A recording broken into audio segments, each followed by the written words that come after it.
আসসালামু আলাইকুম বন্ধুরা, কেমন আছেন? আজ আমি রান্না করব আমার বাগান থেকে উঠানো তরতাজা কচি কচি পুঁই শাক। যা হয়েছে মাশাআল্লাহ, আমরা 2-3 দিনের জন্য হয়ে যাবে।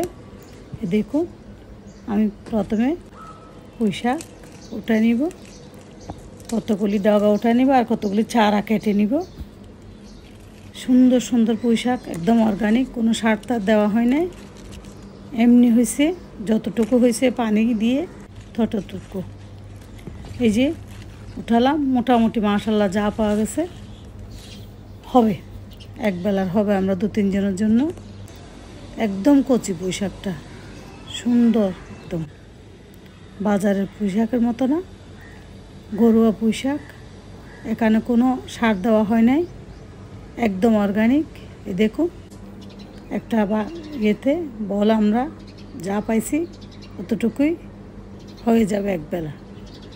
আমি আজকে রান্না করব পুঁই শাকটা ডাল দিয়ে, কেটে ধুয়ে পরিষ্কার করে রান্না করলাম।